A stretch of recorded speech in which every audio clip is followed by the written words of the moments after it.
কালকে বিকালবেলাতে আয়ুষ আর রূপ উড়াচ্ছিল হেলিকপ্টার। তারপর আমি ওর সাথে যোগ দিলাম, দেখলাম যে ওটা কীভাবে উড়াচ্ছে।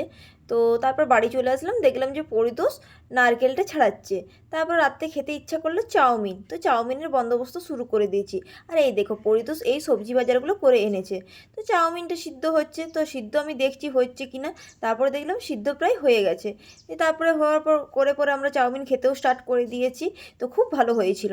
পরের দিন সকালে সকালে উঠলাম, তো ব্রাশ করতে গেলাম। এবারে তো উঠে অনেক কাজ, আয়ুষকে স্কুল পাঠানো, পরিতোষ ডিউটি যাবে, তার অনেক স্বাদ আছে, সারাদিনের কাজ সকালটা হওয়া মানে যা।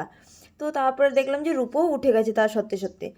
তারপরে ওকে উঠালাম, তো আয়ুষও সাত করে পরে স্কুল বেরিয়ে যাচ্ছে। ওর আজকে মানে কম্পিটিশন আছে, মুখোশের কম্পিটিশন। তো ও সব জিনিসগুলো নিয়ে চলে গেল স্কুল আজকে, পরিতোষ দিতে চলে গেল। তারপরে আমিও চলে আসলাম বাড়িতে, পরিতোষ ডিউটি যাবে সেই জন্য চা করতে। তো রান্নাঘরে চলে এলাম, চা বসাবো।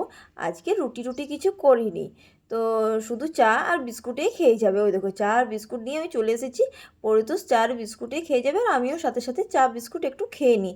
তারপরে তো অনেক কাজ আছে, জানো তো তোমরা, ঘরের অনেক কাজ থাকে। তো পরিতোষ প্রায় 8টা বাজতে গেলো, ডিউটি বেরিয়ে গেল। তো ও এখন ডিউটি চলে যাচ্ছে। আয়ুষও তো আগেও স্কুল চলে গেল। তারপরে আমার ঘরের এবারে সারা দিনের কাজ আছে, মানে সমস্ত কাজ করতে হবে। তো চলো বাই, তোমাদের কেমন লাগলো জানাবে অবশ্যই।